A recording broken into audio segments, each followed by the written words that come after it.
Glory to God. கர்த்தருடைய பரிசுத்த நாமத்துக்கு ஸ்தோத்திரம். பிதாவாகிய தேவனால் கர்த்தராகிய இயேசு கிறிஸ்துவின் நாமத்தினால் பரிசுத்த ஆவியானவருடைய உதவி ஒத்தாசையினால் அனைவருக்கும் கிருபை இரக்கமும் சமாதானம் உண்டாவதாக. இந்த ஓய்வு நாளின் ஆராதனை ஏப்ரல் மாதத்தின் 3வது வாரத்தில் இந்த ஆராதனைக்காக ஸ்தோத்திரம். இந்த வேளையில் நாம் ஒரு சிறிய ஜெபத்தோடு கூட கர்த்தருடைய வார்த்தைக்கு நேராக நாம் கடந்து செல்ல போகிறோம். ஜெபிப்போமா? ஸ்தோத்திரிக்கிறோம் ஆண்டவரே, எங்கள் நல்ல பிதாவை நன்றியோடு உம்மை துதிக்கிறோம், ஸ்தோத்திரிக்கிறோம், மகிமைப்படுத்துகிறோம். அப்பா, இன்றைய நாளிலும் நாங்கள் உம்மை ஆராதிக்கும்படியாக, உம்முடைய நாமத்தை மகிமைப்படுத்தும்படியாக நாங்கள் கர்த்தாவே அவனிடவர் இருந்த இடத்திலேயே இருந்து உம்மை துதித்து உம்முடைய நாமத்தை மகிமைப்படுத்த என் தேவன் தருகிற கிருபைக்காக ஸ்தோத்திரம். உம்முடைய நல்ல நாமம் மகிமைப்படட்டும்.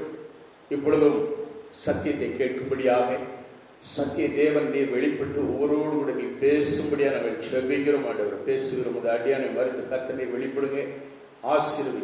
இப்படி நல்ல நாமம் மகிமைப்படட்டும். இப்பொழுதும் இப்படி நாமத்தினாலே இந்த வேளையில விசுவாசிகள் ஒவ்வொருவரையும் அவர்கள் குடும்பத்தார் அனைவரையும் இந்த வேளையிலே ஆசீர்வதிக்கிறேன். ஆசீர்வதிக்கிறாக பிதா குமாரன் பரிசுத்த ஆவியினாலே ஒவ்வொரு விசுவாச குடும்பங்களையும் ஆசீர்வதித்து செபிக்கிறேன். உமக்கே மகிமை செலுத்துகிறேன். தொடர்ந்து என் தேவன் நீர் எங்கள் ஒவ்வொருவரோடு கூட இடைப்படுங்க.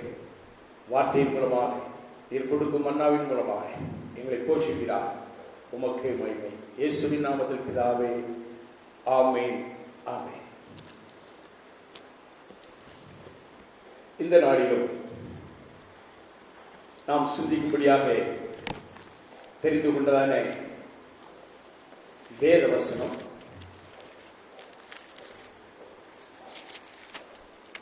அப்போஸ்தலனாகிய யாக்கோபு எழுதின பொதுவான நிருபம் 1ஆம் அதிகாரம் அவருடைய 12வது வசனத்தை நாம் வாசிப்போம். சோதனையை சகிக்கிற மனுஷன் பாக்கியவான், அவன் உத்தமன் என்று விளங்கின பின்பு கர்த்தர் தம்மிடத்தில் அன்பு கூறுகிறவர்களுக்கு வாக்குத்தத்தம் பண்ணின ஜீவ கிரீடத்தை பெறுவான். அருமையான தேவனுடைய பிள்ளைகளே, ஏதோ நாம் வாழ்ந்து கொண்டிருக்கிறது அந்த காலம் கடைசி காலம். கடைசி காலத்திலே நாம் நின்று கொண்டிருக்கிறோம். கடைசி காலத்திலே நாம் வாழ்ந்து கொண்டிருக்கிறோம். அந்த கடைசி காலத்திலே அநேக சோதனைகள், அநேக விதமான கஷ்டங்கள், நஷ்டங்கள் எல்லோரும் அனுபவிக்கிறார்கள். இந்த கடைசி காலத்திலே எல்லோருக்கும் பொதுவான சில சோதனைகள் வரும். அதே வேளையிலே தேவ பிள்ளைகளும் கூட மிகுந்த சோதனைகளை அனுபவிப்பது உண்டு. எதிர்பாராத மரணங்கள், நினைத்து பார்க்க முடியாத நஷ்டங்கள், தாங்க முடியாத வியாதிகள், காரணமில்லாத பகைகள், கலக்கம் தரும் நிந்தைகள், ஆசீர்வாத தாமதங்கள், பிரிவினைகள் என்று அடுக்கிக் கொண்டே போகலாம். இப்படிப்பட்ட பலவிதமான சோதனைகள். ஆனால் இந்த சோதனைகள் மத்தியிலே நாம் அறிந்து கொள்வது என்ன?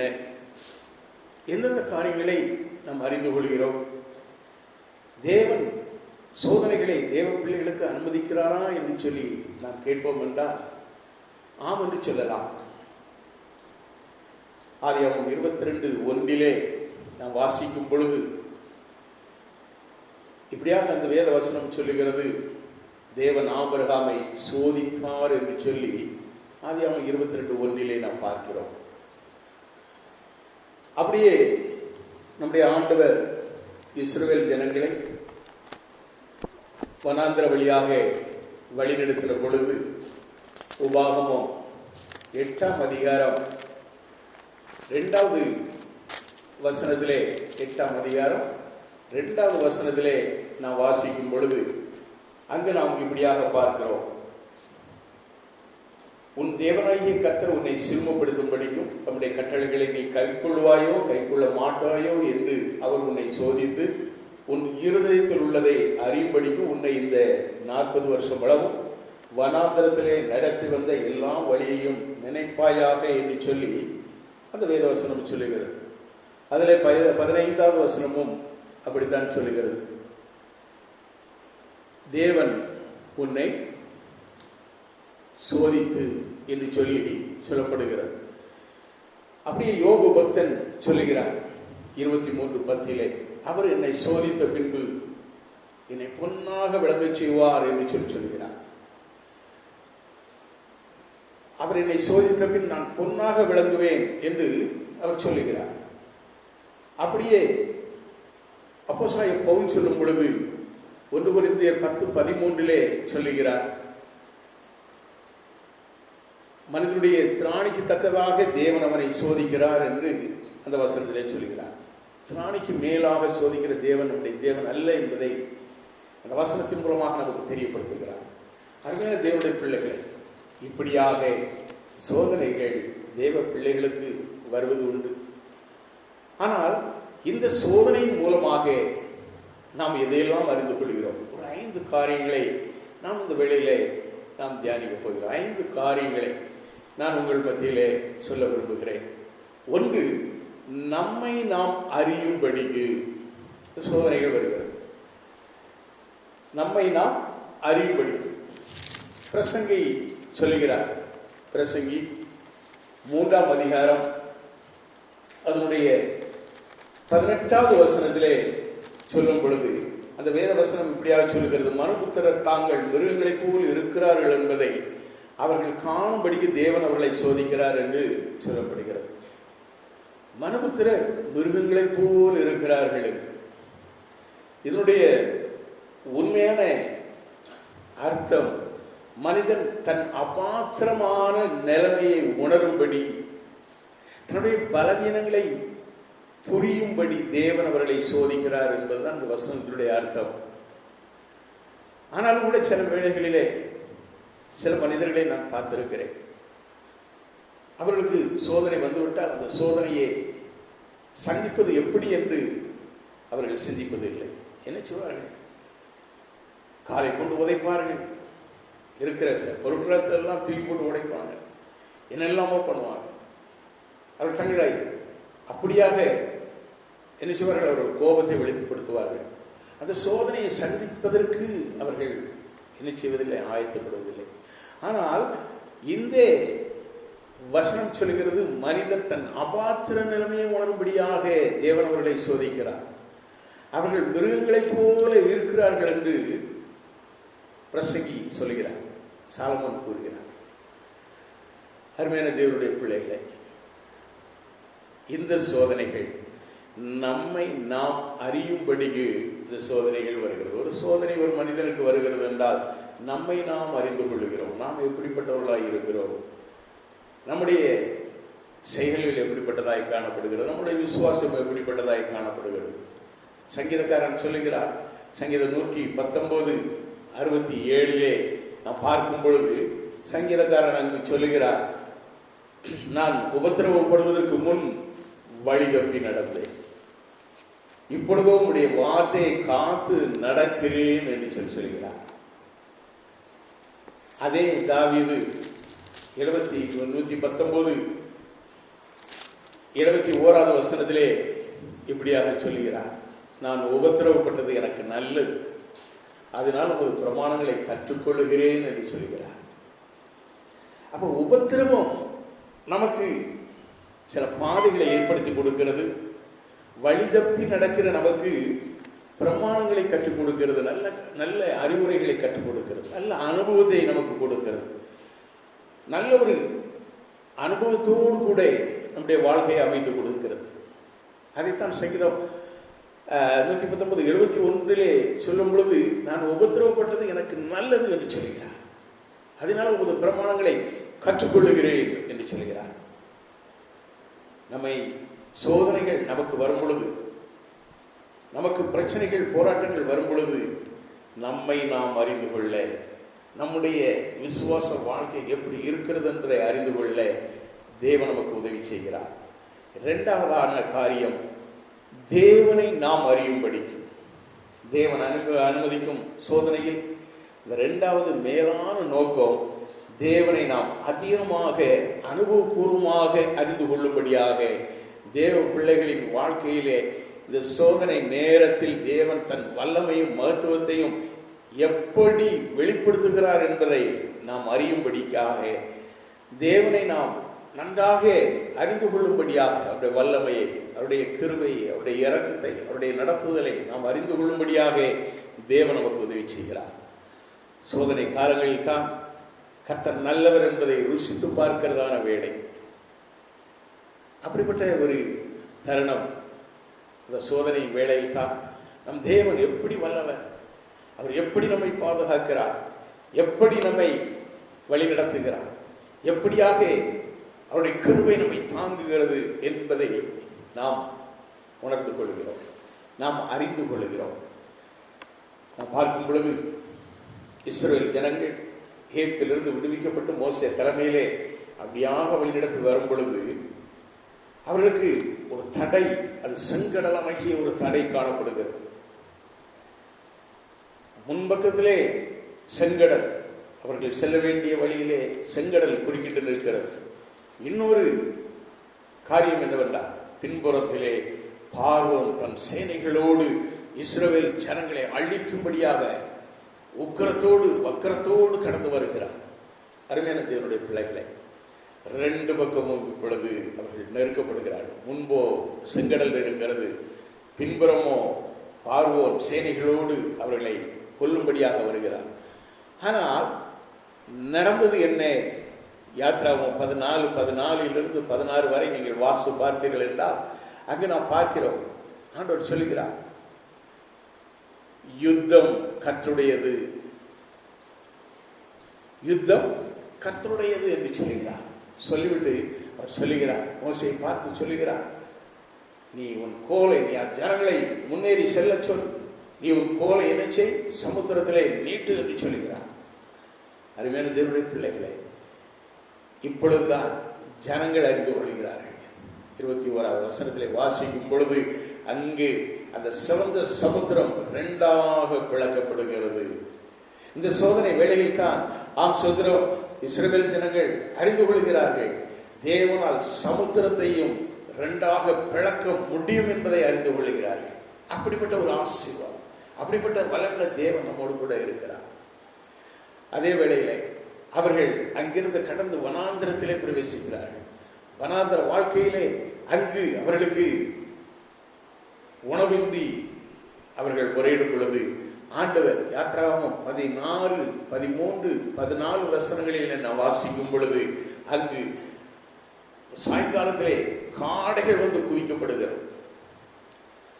அதிகாலையிலே அவர்கள் எழுந்து பார்க்கும் பொழுது பாளையத்தை சுற்றிலும் பனி போல ஆக்சந்திரம் சிறு சிறு உருண்டைகளாக மன்னா விழுந்து கிடக்கிறது. தேனிட்ட பனியாரம் போல் ஆக்சந்திரம், ஒரு அருமையான ஒரு தித்திப்பான ஒரு உணவை ஆண்டவர் அவர்களுக்கு கொடுக்கிறார். அருமையான தேவனுடைய பிள்ளைகளை, இதிலிருந்து நாம் தெரிந்து கொள்வது என்ன? தேவன் வானத்தின் பலர்களை திறந்து போஷிக்கிறவர் என்பதை அவர்கள் அறிந்து கொண்டார்கள். தானியேல் புத்தகத்திலே நாம் பார்க்கிற 3 எபிரேய வாலிபர்கள், அவர்கள் தங்கள் தேவனை தவிர வேறு யாரையும் நாங்கள் வணங்க மாட்டோம் என்று சொல்லி அவர்கள் என்ன செய்கிறார்கள்? துணிந்து தங்களை ஒப்புக் கொடுக்கிறார்கள். நடந்தது என்ன? அக்கினியும் தேவனுக்கு முன்பாக ஒன்றும் இல்லை என்பதை, அக்கினியும் தேவனுக்கு முன்பாக ஒன்றுமில்லை என்பதை எல்லோரும் புரிந்து கொள்வனமாக அவர்கள் விசுவாசத்தினாலே நிலைத்திருந்தார்கள். அதை நாம் தானியேல் 3ஆம் அதிகாரம் 25 நாம் பார்க்கலாம். அருமையான தேவனுடைய பிள்ளைகளே, நாம் இப்படியாக வேதத்திலே பல காரியங்கள், பல சம்பவங்கள் நம்முடைய விசுவாச வாழ்க்கைக்கு அது மிகுந்த ஆசீர்வாதமாக காணப்படுகிறது. பிரியமானவர்களே, அந்த வேத வசனத்திலே நாம் பார்க்கும் பொழுது அந்த பாபிலோன் ராஜா இவர்களை தூக்கி அக்கினி சூளையிலே தூக்கி போட்ட பொழுது, 3 வாலிபர்களும் அக்கினி சூளையில் போட்ட பொழுது, அந்த அக்கினி சூளை 7 மடங்கு சூடாக்கப்பட்டு போடப்பட்டது. ஆனால் ராஜா சொல்கிறார், இதோ 3 பேரை தூக்கி போட்டோமே, 4 பேர் விடுதலையாய் அக்கினி நடுவிலே உலாவுகிறதை காண்கிறேன். அவர்களுக்கு ஒரு சேதமும் இல்லை. 4ஆம் ஆளின் சாயல் தேவ புத்திரனுக்கு ஒப்பாயிருக்கிறது என்று சொல்லி அந்த ராஜா முறையிடுகிறார். அந்த 26வது வசனத்திலே பார்க்கும் பொழுது அவர்களுக்கு எந்த ஒரு சேதம் இல்லாமல் அவர்கள் வெளியே வருகிறார்கள். அருமையான தேவனுடைய பிள்ளைகளே, அக்கினியும் தேவனுக்கு முன்பாக ஒன்றுமில்லை என்பதை எல்லோரும், அந்த ராஜா மாத்திரமில்லை, கல்தேயர் எல்லோரும் அறிந்து கொள்ள வண்ணமாக கர்த்தர் என்ன செய்தார்? ஆம், சோத்திரம். நம்ம ஒவ்வொருடைய வாழ்விலும் கூட கர்த்தர் அப்படித்தான் நம்மோடு கூட இருந்து தேவனை நாம் அறிவது மாத்திரமல்ல, தேவனை நாம் மற்றவர்களுக்கும் அறிய பண்ணும்படி கர்த்தர் என்ன செய்கிறார்? உதவி செய்கிறார். யோபுவின் வாழ்க்கையில் அவர் சொல்கிறார், அவர் சோதிக்கப்பட்ட பின் அவர் கடைசியாக கூறுகிறது வார்த்தையாக தான் 42ஆம் அதிகாரத்தில் 2வது வசனத்திலே நான் பார்க்கும் பொழுது, தேவனின் சகலத்தை செய்ய வல்லவர், நீ செய்ய நினைத்தது தடைபடாது என்பதை நான் அறிந்திருக்கிறேன் என்று சொல்கிறார். தடைபடாது. ஆண்டவர் அப்படியாக சர்வ வல்லமுள்ள தேவர். நம்முடைய ஆண்டவர் சர்வ வல்லமுள்ள தேவன். அந்த தேவனை அறிந்து கொள்ளும்படியாக சோதனை கடந்து வருகிறது. ஒரு முறை ஒரு சகோதரி, ஒரு விசுவாசி, அந்த சகோதரி தன்னுடைய சாட்சியிலே அவர்கள் சொல்லும் பொழுது அவள் விவரமாக சொல்கிறார், ஒரு பயங்கரமான புயலிலே என்னுடைய வீடு இந்த சூறை காற்றினாலே சூறையாடப்பட்டது. ஆனால் நானும் என் குடும்பத்தாரும் காப்பாற்றப்பட்டோம் என்று சொன்ன அந்த சகோதரி சொல்லுகிறார், ஒரு அருமையான வீட்டையும் தேவன் எனக்கு கட்ட உதவி செய்தார் என்று சொல்கிறார். பாருங்க, ஒருவேளை ஒரு குடிசையிலே இருந்த அந்த நாள், ஆனால் தீமையான அனைத்தையும் சகலத்தையும் நன்மைக்கு ஏதுவாக மாற்றுகிற கர்த்தரவர். தீமையை நன்மைக்கு ஏதுவாக மாற்றுகிற கர்த்தரவர். அழுகை பள்ளத்தாக்கை கடந்து போகும் தேவ பிள்ளையே, திடன்கொள். ஒரு ஆறுதலின் தேவன் நம்மோடு கூட இருக்கிறார். ஒன்றும் இல்லாமையிலிருந்து உலகத்தை உருவாக்கிறவன், இல்லாததை இருக்கிறவைகளைப் போல அழைக்கிற தேவன் நம்மோடு கூட இருக்கிறார். அந்த தேவன் அவர் வல்லமுள்ள தேவன். ஒருவேளை உன்னை வெறுமையாக்கி, ஐயோ என்னுடைய அக்கௌண்ட்ல பணமெல்லாம் குறைந்து விட்டது என்று சொல்லி நீ ஒருவேளை நீ வருத்தப்படலாம். உன்னுடைய மனம் கலங்கி திகைக்கலாம். கையிருப்பெல்லாம் வற்றி விட்டது, நான் இப்பொழுது எல்லாவற்றையும் இழந்து வெறுமையாய் காணப்படுகிறதுனே. பயப்படாது. ஒரு முறை நெல்லை ஜெபராஜ் அவர்கள், காலம் சென்ற அருமையான சுவிசேஷகர் நெல்லை ஜெபராஜ் அவர்கள் என்னுடைய அழைப்பை ஏற்று நம்முடைய சபையிலே 3 நாள் கன்வென்ஷனுக்காக வந்த பொழுது, அவர் என் வீட்டிலே தங்கியிருந்த பொழுது அவரோடு கூட பேசிக்கொண்டிருந்தேன். திடீரென்று அவருக்குள் பரிசுத்த ஆவியானவர் கிரியை செய்து அவர் என்னோடு கூட பேச ஆரம்பித்தார். தம்பி, உன்னிடத்திலே கலக்கம் காணப்படுகிறது, உன்னிடத்திலே ஒரு வேதனையை நான் பார்க்கிறேன். கலங்காதே மகனே.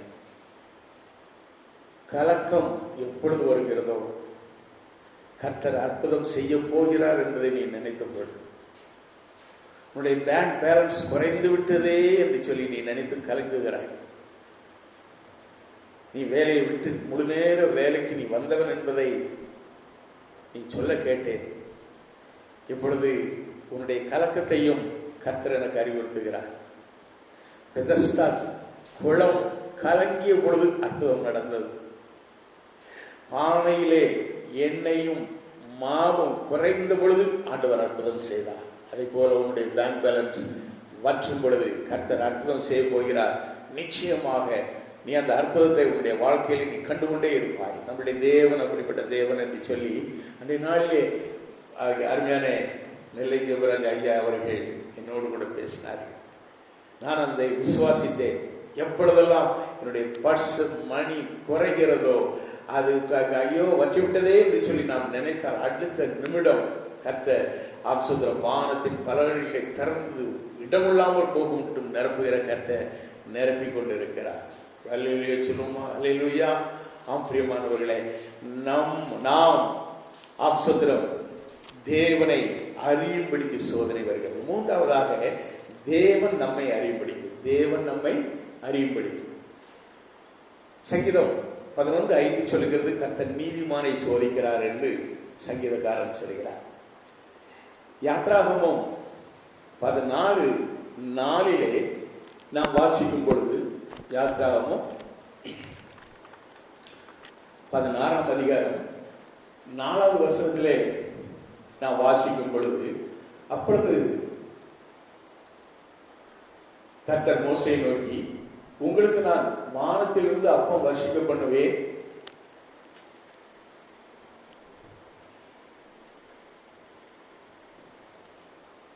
ஜனங்கள் போய் ஒவ்வொரு நாளும் வேண்டியதை ஒவ்வொரு நாளிலும் சேர்த்துக் கொள்ள வேண்டும்.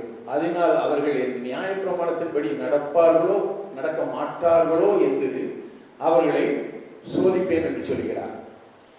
பிரியமான சகோதர சகோதரிகளே, ஆண்டவர் அவர்களுக்கு, இஸ்ரவேல் ஜனங்களுக்கு சில விதிமுறைகளை வகுத்து அவர்களை சோதித்து பார்க்கிறார். அவர்களை நியாய பிரமாணத்தின்படி நடப்பார்களோ மாற்றார்களோ என்று என்ன செய்கிறாரா? சோதிக்கிறேன் என்று சொல்லி, சோதிப்பேன், நம்மளை சோதிப்பேன் என்று சொல்கிறார்.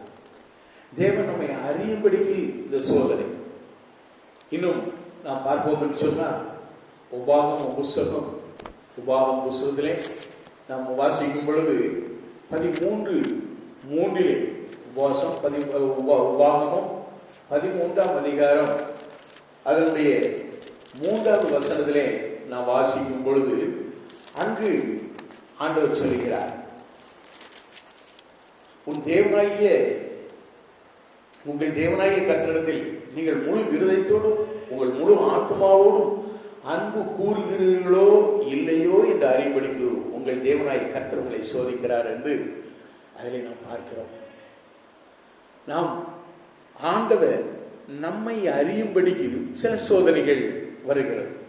ஆபிரகாமுடைய வாழ்க்கையிலே தேவன் சோதித்தார் என்று சொல்லி நாம் பார்க்கிறோம். ஆதியாகமம் 22:1 நாம் வாசிக்கும் பொழுது, தேவன் ஆபிரகாமை சோதித்தார். எப்படி சோதித்தார்? ஆண்டவராகிய தேவன் ஆபிரகாமுக்கு வாக்கு கொடுத்தார். அவர் கொடுத்த அந்த வாக்கை அவர் நிறைவேற்றினார்.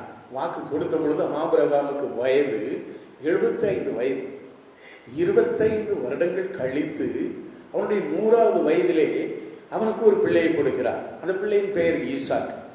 அந்த பிள்ளையை ஆண்டவர் கொடுத்துவிட்டு, ஒரே பிள்ளையை கொடுத்துவிட்டு, அவனுக்கு கொடுத்த வாக்கு தத்துவம் என்ன?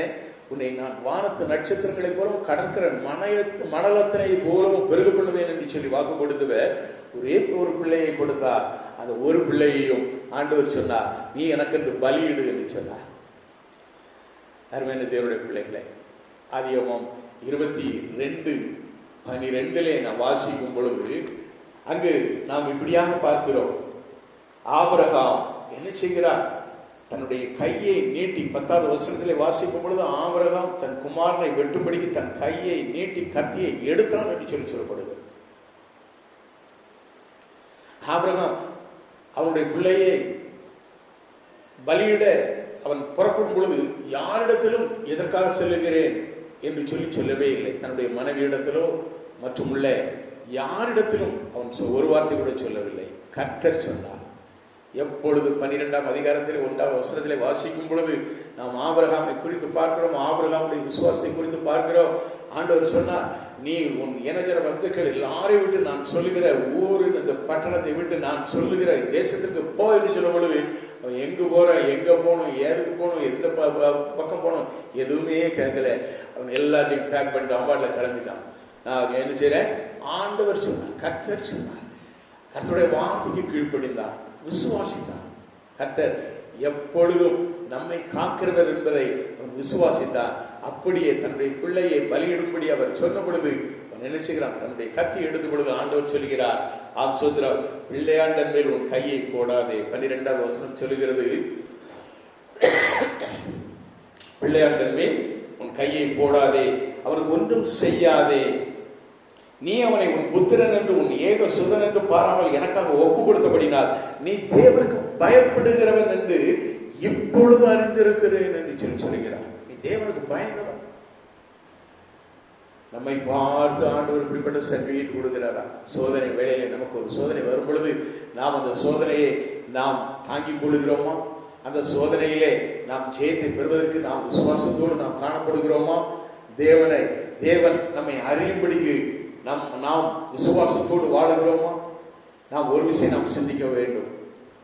தேவன் நமக்கு தருகிறதான ஒவ்வொரு சோதனையும் நமக்கு ஒரு மிகுந்த ஒரு சாட்சியை நமக்கு தருகிறது. ஆபிரகாமுக்கு ஒரு சர்டிபிகேட் கொடுக்கிறார், நீ தேவனுக்கு பயப்படுகிறவன் என்று இப்பொழுது அறிந்திருக்கிறேன்.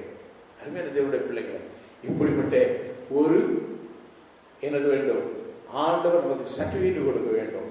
தேவன் நம்மை அறியும்படிக்கு நம்முடைய விசுவாச வாழ்க்கை இருக்க வேண்டும். ஒரு முறை லாக்மேன் என்று சொல்லப்படுகிற ஒரு தத்துவ ஞானி இருந்தார்.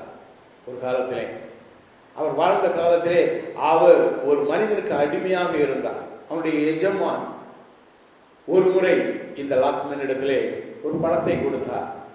அந்த பழத்தை கொடுத்து புசி இருந்தார். இந்த லாக்மேன் அந்த பழத்தை வாங்கி என்ன செய்தார்? புசிக்க ஆரம்பித்தார். அவர் முகத்தில் எந்த ஒரு என்னதில்லை, ஒரு முகச்சுழிப்போ எதுவுமே இல்லை. வாங்கி சந்தோஷமாக மன மகிழ்ச்சியாக புசித்து முடித்தார். இதை பார்த்து கொண்டிருந்த அந்த எஜமான் அந்த லாக்மேனை பார்த்து கேட்டார். என்ன கேட்டார் தெரியுமா? எப்பா, நான் கொடுத்த பழம் அது கசப்பான பழம், நீ கொஞ்சம் கூட முகம் ஜொலிக்காம அதை சாப்பிட்டியே அப்படின்னு சொன்னப்போ அவர் சொன்னாரா, அவர் எஜமானை பார்த்து, உங்களுடைய கரத்திலிருந்து உங்களுடைய கையிலிருந்து நான் எத்தனையோ நன்மைகளை பெற்றிருக்கிறேன், எத்தனையோ நன்மைகளை நான் பெற்றிருக்கிறேன், எத்தனையோ இன்பமான காரியங்கள் நீர் கொடுத்த நன்மையினாலே நான் அனுபவித்திருக்கிறேன். இப்பொழுது நீர் இந்த இதை கொடுத்திருக்கிறேன், இந்த முறை நீர் அந்த இந்த பழத்தை கொடுத்திருக்கிறேன். இது கசப்பு என்று எனக்கு தெரியும், ஆனாலும் நான் இந்த கசப்பை மன மகிழ்ச்சியோடு நான் ஏற்றுக்கொள்கிறேன் என்று சொன்னார். இதைத்தான் ஆம் சோதரம் யோபு பக்தன் தன்னுடைய வாழ்க்கையிலே சொல்லும் பொழுது, யோபு பக்தனுடைய சோதனை வேளையிலே ஆம் சோதரம் அவர் சொன்ன வார்த்தை, அவருடைய மனைவியை பார்த்து சொன்ன வார்த்தை, தேவனுடைய கரத்திலிருந்து நன்மை பெற்ற நாம் தீமையை பெற வேண்டாமோ என்று சொல்லி தன்னுடைய மனைவியை பார்த்து சொல்கிறார். தன்னுடைய மனைவியை பார்த்து அவர் சொல்லுகிற வார்த்தை அதுதான். யோபு 2ஆம் அதிகாரம் 10வது வசனத்திலே நாம் இந்த வார்த்தையை நாம் பார்க்கிறோம். அவருடைய மனைவி ஆண்டவர் அவனை பார்த்து சொல்லுகிறார், இன்னும் நீர் உங்களுடைய உத்தமத்திலே நடக்கிறீரோ, தேவனை தூஷித்து என்ன செய்யும், உடைய ஜீவனை விடும் என்று சொல்லி 9வது வசனத்திலே அவள் தன் புருஷன் ஆகிய யோபுவை பார்த்து சொல்லுகிறார். அதற்கு தான் அவன் சொல்லுகிறான். 10வது வசனம் சொல்லுகிறது, அதற்கு அவன், நீ பைத்தியக்காரி பேசுகிறதை போல பேசுகிறாய், தேவன் கையிலே நன்மையை பெற்ற நாம் தீமையை பெற வேண்டாமோ என்று சொல்கிறார். அருமையான தேவனுடைய பிள்ளைகளே, தேவனுடைய கரத்திலிருந்து நாம் எத்தனையோ நன்மைகளை பெற்றிருக்கிறோம், எத்தனையோ ஆசீர்வாதங்களை பெற்றிருக்கிறோம். ஆம் சோதரம், அப்படிப்பட்ட நன்மைகளை நாம் பெறும்பொழுது எவ்வளவு சந்தோஷம் அடைந்தோமோ, அப்படியே ஆம் சோதரம் சோதனை காலத்திலும் தீமையான காரியங்கள் வரும்பொழுதும், போராட்டங்கள் வரும்பொழுதும், பிரச்சனைகள் வரும்பொழுதும் நாம் அதை எதிர்கொள்ள கர்த்தர் நம்மோடு கூட இருக்கிறார். நம்முடைய தேவன் அவர் ஜீவனுள்ள தேவன். யோபு பக்தன் சொல்லுகிறார், ஆம் சோதரம், என் மீட்பர் உயிரோடு இருக்கிறார் என்று சொல்லுகிறார். என் மீட்பர் உயிரோடு இருக்கிறார், என் கண்கள் அவரை காணும் என்று சொன்னார். நான் சொல்லுகிற வார்த்தையை ஒளிவெட்டாக வெட்டுங்கள், அதை வெட்டி அதில் ஈயத்தை பதியுங்கள் என்று சொல்லுகிறார். அப்படிப்பட்ட ஒரு வார்த்தை, அது உண்மையும் சத்தியமான வார்த்தை. காரணம் என்ன? என் மீட்பர் உயிரோடு இருக்கிறார் என்று அந்த யோபு பக்தன் சொன்னது.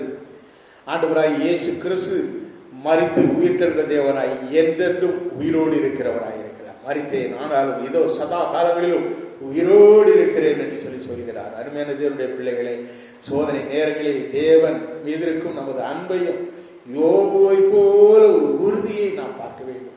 தேவன் பேரில் நாம் வைத்திருக்கிறதுன அந்த அன்பு சோதரம் நாம் தேவனை அறியும்படிக்கு, தேவன் நம்மை அறியும்படிக்கு நாம் அந்த விசுவாசத்தில் நிலைத்திருக்க வேண்டும். அது யோபுவை போல ஒரு உறுதி, தானியேலை போல ஜெபம், பவுலை போல ஊழியத்தை வெளிப்படுத்துகிறவர்களாய் நாம் காணப்பட வேண்டும்.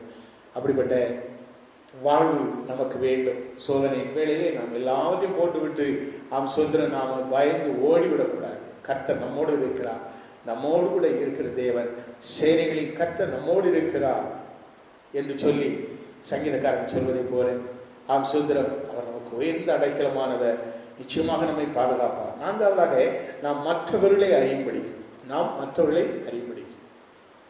சோதனை வேளைகளிலே நாம் மற்றவர்களை அறிந்து கொள்ளத்தக்கதான ஒரு பாக்கியம் நமக்கு கிடைக்கிறது. நம்மை சுற்றிலும் அநேகர் இருக்கிறார்கள். அதில் சிலர் ரொம்ப அன்போடு கூட பாசத்தோடு கூட நம்மோடு கூட பழகுவது போல காணப்படுவார்கள். ஆனால் நமக்கு ஒரு சோதனை என்று வரும் பொழுது, அந்த பிரச்சனைகள் என்று வரும் பொழுது அதிலே பலர் நம்மை விட்டு ஓடி விடுவார்கள். ஒரு சிலர் நமக்கு உதவிகரமாக இருப்பார்கள். அவர்தான் உண்மையான நேசம் உள்ளவர்கள், உண்மையான பாசம் உள்ளவர்கள். இந்த சோதனை வேளை நமக்கு மற்றவர்களை அறியப்படும்படி நமக்கு உதவி செய்கிறது. யோபு பக்தன் அதைத்தான் சொல்லுகிறார். யோபு 19ஆம் அதிகாரத்திலே நாம் பார்க்கும் பொழுது 19ஆம் அதிகாரம் 14 19 வரை நாம் வாசிக்கும் பொழுது அது சொல்லுகிறார், என் சகோதரரை என்னை விட்டு தூரப்படுத்தினார், எனக்கு அறிமுகமானவர்கள் எனக்கு அந்நியராய் போனார்கள், என் பந்து ஜனங்கள் விலகி போனார்கள், என் சிநேகிதர் என்னை மறந்து விட்டார்கள், என் வீட்டு ஜனங்களும் என் வேலைக்காரிகளும் என்னை மறந்து விட்டார்கள், என்னை அந்நியனாக எண்ணுகிறார்கள், அவர்கள் பார்வைக்கு நான் பரதேசியானேன் அப்படின்னு சொன்னவர், நான் என் வேலைக்காரனை கூப்பிடுகிற போது அவன் எனக்கு உத்தரவு கொடுக்க மாட்டேங்கிறான், என் வாயினால் நான் அவனை கெஞ்ச வேண்டியதா இருக்கிறது அப்படின்னு சொல்லிட்டு சொல்றாரு. என் சுவாசம் என் மனைவிக்கு வேறுபட்டு இருக்கிறது, என் கர்ப்பத்தின் பிள்ளைகளுக்காக பரிதபிக்கிறேன், சிறுபிள்ளைகளும் என்னை அசட்டை பண்ணுகிறார்கள், நான் எழுந்தால் அவர்கள் எனக்கு விரோதமாய் பேசுகிறார்கள், என் பிராண சிநேகிதர் எல்லாரும் என்னை வெறுக்கிறார்கள், நான் சிநேகித்தவர்கள் எனக்கு விரோதிகளாய் இருக்கிறார்கள் என்று சொல்லி அப்படியாக யோபு புலம்புகிறார். அருமையான தேவனுடைய பிள்ளைகளே, ஆம், யோபு பக்தனுக்கு ஏற்பட்ட சோதனை போல ஒரு சோதனை இந்த உலகத்தில் வேறு யாருக்குமே வந்திருக்க முடியாது. இது யோபுவின் சரித்திரம் என்று சொல்லித்தான் வேதம் சொல்லுகிறது. சரித்திரம் ஒரு நாளும் அது மறைக்கப்படாது. யோபுடைய வாழ்க்கையிலே நடந்த சம்பவங்கள், அந்த யோபு தன்னை சுற்றிலும் உள்ளவர்கள், தன்னோடு பாசமாக இருந்தவர்கள் யார் யார் என்பதை கூட தேவன் அறியும்படி உதவி செய்தார். அப்படித்தான் சோதனை வேளைகளிலே நம்மை சுற்றிலும் இருப்பவர்கள் எப்படிப்பட்டவர்கள் என்பதை அறிந்து கொள்ள தேவன் உதவி செய்கிறார். முடிவாக 5வது காரியம், தேவனை உலகம் அறியும்படிக்கு. தேவ பிள்ளைகள் தங்கள் சோதனை நேரங்களில் தேவனை உலகத்திற்கு நிரூபித்து காட்ட வேண்டும். நான் கர்த்தருடைய பிள்ளை, நான் தேவனுடைய பிள்ளை, நான் இயேசுவின் பிள்ளை என்று சொல்லி நாம் சொல்லுவதல்ல, நாம் நிரூபித்து காட்ட கடமைப்பட்டவர்களாக இருக்கிறோம். சோதனை வேளைகளில் தான் சுதந்திரம் நாம் ஆண்டவரை பற்றி பிடித்துவிட்டு சாட்சியாய் நின்று மற்றவர்களுக்கு தேவன் வல்லவர், நல்லவர், கிருபையுள்ளவர் என்பதை நாம் நினைச்சுவிட்டு நிரூபிக்க வேண்டும். சாத்ராக், மேஷாக், ஆபேத்நேகோவை பாருங்கள், அக்னி சூளையாகி அந்த சோதனைக்கு தங்களை ஒப்பு கொடுத்தார்கள். நாங்கள் ஆராதிக்கும் தேவன் எங்களை விடுவித்தாலும் விடுவிக்காமல் போனாலும் என்று சொல்லி அவர்கள் என்ன செய்கிறார்கள்? தைரியமாய் ஒப்பு கொடுக்கிறார்கள்.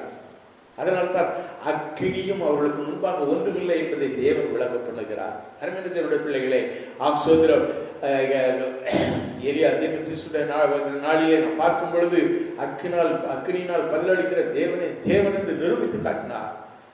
அதுதான் அவருடைய ஊழியத்தின் விசுவாச வாழ்க்கை. அப்படித்தான் நம்முடைய வாழ்க்கையிலும் நம்முடைய விசுவாசமானது சோதரம் தேவனை உலகம் அறிய நாம் செய்ய வேண்டும். நம் தேவனை நாம் வெளிப்படுத்த வேண்டும். தேவனை உலகம் அறிய செய்ய நம்முடைய சாட்சியின் வாழ்க்கை மிக மிக அவசியம். நாம் சோதரம் அப்போஸ்தலனாகிய பவுலுடைய வாழ்க்கையிலே நாம் பார்க்கும் பொழுது அப்போஸ்தல நடவடிக்கைகளிலே நாம் பார்க்கிறோம். அருமையான தேவனுடைய பிள்ளைகளே, சோதரம் பவுலும் சீலாவும் கைது செய்யப்பட்டு சிறைச்சாலையிலே அடைக்கப்பட்டார்கள். சிறைச்சாலையிலே அவருடைய கால்கள் தொழு மரத்திலே மாட்டப்பட்டு இருந்தது. அந்த வேளையிலும் அவர்கள் என்ன செய்தார்கள்? சோதரம் வசைப்பாடல, கர்த்தருக்கு விரோதமாக பேசல. ஐயோ ஏன் எனக்கு இந்த சோதனை என்று சொல்லி அவர்கள் என்ன செய்யவில்லை? சோதரம் அவர்கள் கலங்கவில்லை, கர்த்தருக்கு விரோதமாக பேசல, முறுமுறுக்கல. அவர்கள் தேவனை பாடி துதித்து பாடினார்கள் என்று சொல்லி நாம் அப்போஸ்தலர் 16:25 பார்க்கிறோம். நடு ராத்திரியிலே பவுலும் சீலாவும் ஜெபம் பண்ணி தேவனை துதித்து பாடினார்கள். காவலில் வைக்கப்பட்டிருந்தவர்கள் அதை கேட்டுக்கொண்டிருந்தார்கள் என்று சொல்லி வேதம் சொல்லுகிறது. அருமையான தேவனுடைய பிள்ளைகளே, பிரியமானவர்களே, அவன் அந்த சிறைச்சாலையின் அந்த வேளையிலே, சிறைச்சாலைக்குள்ளே கைது செய்யப்பட்டு சிறைச்சாலைக்குள்ளே அடைக்கப்பட்டிருந்த வேளையிலே, கட்டப்பட்ட வேளையிலும் கூட பாடி துதிக்க அவர்கள் உள்ளம் எப்படி இனிமையாக மன மகிழ்ச்சியாக இருந்தது பாருங்கள். தங்களுக்கு வரும் கஷ்டத்திலே வேதனையிலே நீ கர்த்தரை பாடி துதி, நீ துதிக்கும் பொழுது அற்புதத்தை பெற்றுக் கொள்வாய். அருமையான தேவனுடைய பிள்ளைகளே, இங்கு பவுலும் சீலாவும் பாடி துதித்தார்கள். நடந்தது என்ன தெரியுமா? அவனுடைய கைகால் விலங்குகள் எல்லாம் கலந்து விழுந்தது, சிறைச்சாலை கதவுகள் திறந்தது என்று சொல்லி பார்க்கிறோம். ஆனாலும் அவன் ஓடிவிடவில்லை. இந்த 2 பேரும் பவுலும் சீலாவும் ஐயோ நமக்கு கதவெல்லாம் திறந்துட்டு நம்முடைய கைகால் விலங்குகள் எல்லாம் அகன்று போயிட்டு இப்ப நம்ம ஃப்ரீ ஆயிட்டோம், இப்போ நம்ம ஓடிட வேண்டியதான். இல்லவே இல்லை. அவர்கள் இருந்து அந்த சிறைச்சாலையின் கட்டுப்பாட்டுக்குள் அவர்கள் இருந்தார்கள். வேதம் சொல்லுகிறது, ஏற்ற வேளையிலே தேவன் உங்களை உயர்த்தும்படிக்கு அவருடைய பலத்த கைகளுக்குள் அடங்கியிருங்கள் என்று சொல்லுகிறது. 1 பேதுரு 5ஆம் அதிகாரத்திலே நாம் அதை வாசிக்கலாம். 6வது வசனத்திலே. அருமையான தேவனுடைய பிள்ளைகளே, பலத்தக அப்படித்தான் பவுலும் சீலாவும் இருந்தார்கள். நடந்தது என்ன? சிறைச்சாலைக்காரரையும் அவருடைய குடும்பத்தார் அனைவருக்கும் சுவிசேஷம் சொல்லி அந்த ராத்திரியிலேயே அவர்கள் ரட்சிக்கப்பட்டு அவர்களுக்கு ஞானஸ்நானம் கொடுத்தார் என்று சொல்லி நாம் பார்க்கிறோம். அருமையான தேவனுடைய பிள்ளைகளை, ஆண்டவராகிய இயேசு கிறிஸ்து ஒரு பொழுது நம்மை கைவிடார். அவர் பலவிதமான சோதனைகளை கடந்து வந்தவர். 40 நாள் உபவாசித்து அவர் ஜெபத்தை முடித்த பொழுது சோதனைக்காரனாகிய பிசாசு அவரை சோதித்தார். அவர் நம்மை போல பாட அனுபவித்தார், நம்மை போல சோதிக்கப்பட்டார் என்று சொல்லி வேதம் சொல்லுகிறது. அந்த சோதனையிலும் அவர் பிதாவாகிய தேவனோடு கூட இருந்து எல்லாவற்றிலும் செயல்படுத்தார். அப்போஸ்தலனாகிய பவுல் சொல்லும் பொழுது 1 கொரிந்தியரிலே அவர் சொல்லுகிறாரே 15ஆம் அதிகாரத்திலே, கர்த்தராகிய இயேசு கிறிஸ்துவினாலே ஜெயம் கொடுக்கிற தேவனுக்கு ஸ்தோத்திரம் என்று வெற்றி முழக்கம் விடுகிறாரே. அப்படியாக நம்முடைய வாழ்க்கை, நம்முடைய ஜீவிதம் ஸ்தோத்திரம் சாட்சியின் ஜீவிதமாக இருக்கும் என்று சொன்னால், உங்கள் சோதனைகளின் முடிவிலே அதை சாதனையாக மாற்றி தேவன் உங்களுக்கு கிருபை செய்ய வல்லவராயிருக்கிறார். அவர் முற்றுமுடி உங்களை காக்க வல்லவராயிருக்கிறார். எல்லா சோதனை காலமும் நம்மை விட்டு அகலும் பொழுது தேவன் சகலத்தையும் நன்மைக்கு ஏதுவாக மாற்றி நம்மை ஜெயத்தின் மேல் ஜெயம் எடுக்க தேவன் நமக்கு உதவி செய்வார். அருமையான தேவனுடைய பிள்ளைகளை, சோதனையை கண்டு நாம் கலங்க வேண்டாம், கலங்காதே திகையாதே, நானும் தேவன் என்று சொல்லுகிற கர்த்தர் நம்மோடு கூட இருக்கிறார். அவர் நம்மை போல பாடுபட்டு சுதந்திரம் மரித்து உயிர்த்தெழுந்த ஆண்டவர், பாடுபட்ட ஆண்டவர், மனிதனாக பிறந்து நாம் படுகிற பாடுகள் அத்தனையும் அவர் சரீரத்திலே உணர்ந்தவர். அதனாலே அருமையான தேவனுடைய பிள்ளைகளே, நீ இயேசு கிறிஸ்துவை நீ விசுவாசி, உன்னை எல்லா காலத்திலும் உன்னை ஆதரிப்பார், பாதுகாப்பார், பராமரிப்பார். எந்த துன்ப வேளையாக இருந்தாலும் இயேசு கிறிஸ்துவை உன் உள்ளத்தில் நினைத்து நீ துதி, ஆண்டவரை துதித்து கொண்டிரு, ஆண்டவரை சோதரித்துக் கொண்டிரு. கர்த்தர் உனக்கு பெரிய காரியங்களை செய்வார். உன் சோதனையை மாற்றும் பொழுது நீ பொன்னாக விளங்கத்தக்கதாய் கர்த்தர் உன்னை என்ன செய்வார்? ஒரு பெரிய ஒரு மாறுதலோடு அநேகருக்கு மத்தியில் உன்னை சாட்சியாக விளங்க பண்ணுவார். உன் அண்டை அயலார்கள் மத்தியிலே உன்னை தேவன் உயர்த்துவார். நிச்சயமாக இந்த காரியத்தை ஆண்டவர் செய்ய வல்லவராக. கண்களை மூடி நாம் செபிப்போம். ஆண்டவரே, இந்த நாளிலே நீர் கொடுத்த இந்த சத்தியத்திற்காக நன்றி. அப்பா, வேதத்திலே நாங்கள் வாசித்தே நாங்கள் தியானித்த அந்த வசனத்திலே சொல்லப்பட்டதை போல யாக்கோபின் புஸ்தகத்திலே நாங்கள் 1:12 நாங்கள் வாசித்தோமே, சோதனையை சகிக்கிற மனுஷன் பாக்கியவான், அவன் உத்தமன் என்று விளங்கின பின்பு கர்த்தர் தம்மிடத்தில் அன்பு கூறுகிறவர்களுக்கு வாக்குத்தத்தம் பண்ணின ஜீவ கிரீடத்தை பெறுவான் என்று சொல்லி நாங்கள் தியானித்தோமே. அப்படியாக சோதனையின் முடிவிலே எங்களுக்கு கிடைக்க போகிற அந்த ஜீவ கிரீடத்திற்காக நன்றி ஆண்டவரே. சோதனையை நாங்கள் சகிக்க நாங்கள் பாக்கியவான்களாய் மாற எங்களுக்கு உதவி செய்ய, உத்தமன் என்று விளக்க உதவி செய்ய. யோகுவை உத்தமன் என்று ஆண்டவர் சர்டிபிகேட் கொடுத்தார். அதை போல எங்களுக்கும் நீர் ஒரு சர்டிபிகேட் வைத்திருக்கிறீர் என்று நாங்கள் விசுவாசிக்க, அப்படியா எங்களுடைய விசுவாச பாதைகளிலே ஆமென் ஆண்டவரே எங்களுக்கு கர்த்தாவே நாங்கள் உறுதியாய் நிலைத்திருந்து விசுவாசத்திலே நாங்கள் உறுதியாய் உண்மை உறுதியாய் பற்றி கொண்ட மனதை உடையவன் உண்மையே நம்பி இருக்கிறபடியால் பூர்ண சமாதானத்துடன் காத்துக்கொள்வீர் என்று ஏசாயா 26:3 சொல்வதை போல நாங்கள் உண்மை உறுதியாய் பற்றிக்கொள்ள உதவி செய்ய இறுதி வரை எங்களை நடத்துகிற ஆண்டவர் இந்த தேவன் என்று உள்ள சதா காலங்களில் நம்முடைய தேவன் மரண பரியந்த நம்மை நடத்துவார் என்று சொல்லி சங்கீதக்காரன் சொல்வதை போல தகப்பனே நாங்கள் எங்களுடைய விசுவாசத்திலே நாங்கள் உறுதியாயிருந்து நாங்கள் உண்மையில் வைத்திருக்கிற அன்பிலே நிலைத்திருந்து நாங்கள் ஆசீர்வாதம் பெற்றுக்கொள்ள உதவி செய்யுங்க. எந்த சோதனையும் எங்களை ஒன்றும் செய்ய முடியாது. அப்போஸ்தலனாகிய பவுல் சொல்வதை போல சுதந்திரம் அது உபத்திரவமோ மாசமோசமோ எதுவாக இருந்தால் கிறிஸ்துவின் அன்பை விட்டு நம்மை பிரிப்பவன் யார் என்று சொன்னேன். அந்த அப்போஸ்தலனாகிய பவுலை போல நாங்களும் உறுதியாக நாங்கள் உத்தமத்திலே நடக்க எங்களுக்கு உதவி செய்யுங்க.